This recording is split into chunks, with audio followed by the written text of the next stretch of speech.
بسم اللہ الرحمن الرحیم۔ السلام علیکم ناظرین، میں ہوں جی ایم جمالی اور آپ دیکھ رہے ہیں ڈیجیٹل کے سب سے بڑے چینل نیوز پاکستان کا پروگرام اے ٹو زی۔ ناظرین، اہم خبر ہے کہ فیلڈ مارشل سید عاصم منیر نے کہا ہے کہ قومی سلامتی کو خطرات کے حوالے سے زیرو ٹالرنس پالیسی ہے۔ پاک فوج ہر قسم کے چیلنجز سے نمٹنے کے لیے پرعزم ہے۔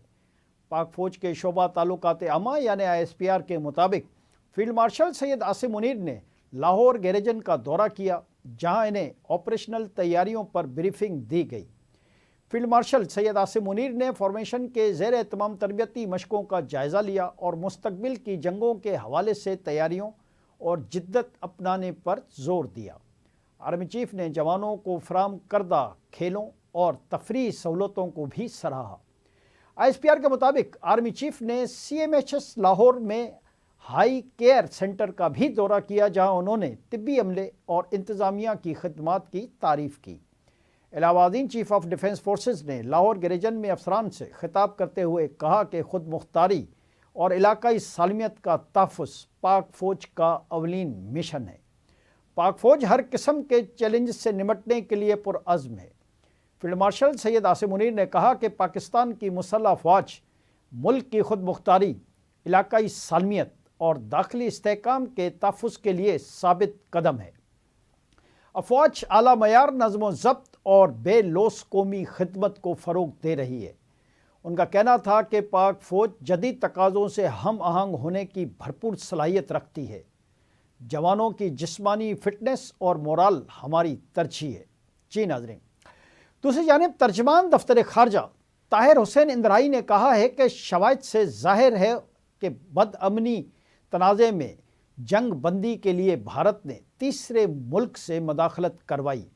ہفتہ وار بریفنگ کے دوران طاہر حسین اندرائی نے کہا کہ بھارت کا دہشت گردی پر من گھڑت بیانیہ اور پاکستان کے خلاف جاریت حقائق کو نہیں چھپا سکتا۔ بھارت خطے میں امن کا مسلسل خلل ڈالنے والا کردار ادا کرتا رہا ہے۔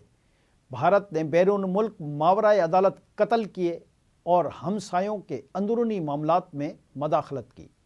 طاہر حسین اندرائی نے کہا کہ کلبھوشن جیسے آپریٹوز کے ذریعے پاکستان میں دہشت گردی کی گئی۔ بھارت نے مطلوب مجرموں کو محفوظ پناہ گاہیں بھی فراہم کیں۔ بھارت میں اقلیتوں کو بڑھتی ہوئی ہراسانی اور جبر کا سامنا ہے۔ طاہر حسین اندرائی نے کہا کہ مقبوضہ کشمیر میں ہزاروں کشمیری سیاسی رہنما اور سول سوسائٹی کے ارکان قید ہیں۔ سینئر کشمیری رہنما شبیر شاہ کئی برسوں سے طویل قید کا سامنا کر رہے ہیں۔ خاتون کشمیری رہنما آسیہ اندرائی بھی طویل عرصے سے بھارتی حراست میں ہیں۔ ترجمان دفتر خارجہ نے کہا کہ دیگر کشمیری سیاسی رہنما بھی دہائیوں پر محیط قید و بند کی سزا کاٹ رہے ہیں۔ یاسمین ملک کو جعلی مقدمے میں سزا سنائی گئی۔ کشمیری صحافی عرفان مجید بھارتی حکام کی انتقامی کارروائیوں کے باعث جیل میں ہیں۔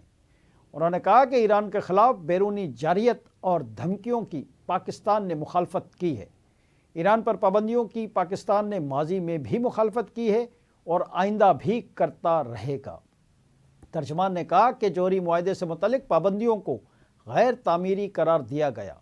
ایران کی اندرونی صورتحال اس کا داخلی معاملہ ہے۔ پاکستان کسی بھی پڑوسی ملک کے داخلی معاملات میں مداخلت نہیں کرتا۔ انہوں نے کہا کہ پاکستان اور سعودی عرب کے درمیان دفاعی تعاون مضبوط اور کثیر الجہتی نوعیت کا ہے۔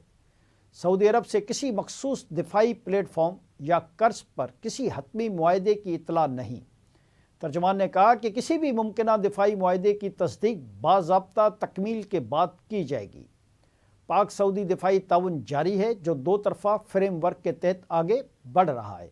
ان کا کہنا تھا کہ سعودی عرب میں مزید پاکستانی فوجی بھیجنے کے کسی فیصلے کی معلومات نہیں۔ فوجیوں کی تعداد میں اضافے سے متعلق قیاس آرائیوں پر کوئی تبصرہ نہیں کیا جا سکتا۔ پاکستان اور سعودی عرب کے درمیان متعدد دفاعی منصوبے زیر غور ہیں۔ جی ناظرین، ادھر امریکی صدر ڈونلڈ ٹرمپ نے کہا ہے کہ وینزویلا اپنے تیل کی فروخت سے حاصل ہونے والی رقم سے صرف امریکی سامان خریدے گا۔ ڈونلڈ ٹرمپ کا کہنا ہے کہ امریکی زرعی مصنوعات، ادویات، طبی آلات، بجلی کارخانے اور توانائی کی سہولیات بہتر بنانے کے آلات اس سامان میں شامل ہیں۔ امریکی نائب صدر جے ڈی وینس نے کہا کہ وینزویلا اسی صورت میں اپنا تیل بیچ سکے گا اگر یہ امریکی مفادات میں ہو تو۔ انہوں نے مزید کہا کہ وینزویلا امریکی قومی مفادات کو پورا نہیں کر سکتا تو اسے تیل بیچنے کی اجازت بھی نہیں ہوگی۔ دوسری جانب امریکی صدر ڈونلڈ ٹرمپ نے اقوام متحدہ اور دیگر بین الاقوامی اداروں کی 66 تنظیموں سے امریکہ کو نکالنے اور ان کی مالی معاونت ختم کرنے کا اعلان کر دیا۔ صدر ڈونلڈ ٹرمپ نے ایگزیکٹو آرڈر کے ذریعے جن 66 عالمی تنظیموں کو نکالنے کا اعلان کیا ہے ان میں ماحولیات، امن اور جمہوریت پر عالمی تعاون کے بڑے فورمز شامل ہیں۔ وائٹ ہاؤس کی جاری کردہ فہرست میں 35 ایسے ادارے ہیں جو اقوام متحدہ میں شامل نہیں ہیں۔ ان میں بین الاقوامی پینل برائے موسمیاتی تبدیلی IPCC، National Institute for Democracy and Electoral Assistance اور International Union for Conservation of Nature خاص طور پر نمایاں ہیں۔ وائٹ ہاؤس کا کہنا ہے کہ امریکہ 31 اقوام متحدہ اداروں سے بھی دستبردار ہو رہا ہے، جن میں اقوام متحدہ کا مرکزی موسمیاتی معاہدہ یا UNFCCC، اقوام متحدہ جمہوریت فنڈ اور زچہ و بچہ کی صحت پر کام کرنے والا اہم ادارہ UNFPA شامل ہے۔ اس حوالے سے ڈونلڈ ٹرمپ انتظامیہ کا کہنا ہے کہ 66 عالمی تنظیمیں امریکہ کے بجائے اپنا ایجنڈا پروان چڑھاتی ہیں۔ ان عالمی تنظیموں کے ایجنڈے سے امریکہ کی خود مختاری اور خوشحالی کو خطرہ ہے۔ جی ناظرین، ادھر ایران میں 11 روز سے مہنگائی کے خلاف احتجاج جاری ہے۔ مظاہروں میں اب تک 2 سیکیورٹی اہلکاروں سمیت 36 افراد ہلاک ہو چکے ہیں۔ ذرائع کے مطابق مظاہروں کے دوران 2000 سے زائد گرفتاریاں بھی ہوئی ہیں۔ ایرانی آرمی چیف جنرل امیر حاتمی نے خبردار کیا ہے کہ ایران امریکہ اور اسرائیل کی جانب سے حکومت مخالف مظاہرین کی حمایت پر خاموش نہیں رہے گا۔ دوسری جانب ایران میں اسرائیلی خفیہ ایجنسی موساد کے لیے جاسوسی کے جرم میں ایک شخص کو سزائے موت دے دی گئی ہے۔ آج کے لیے اتنا ہی۔ اگلے پروگرام تک کے لیے اپنے میزبان جیم جمالی کو اجازت دیجیے۔ اللہ حافظ۔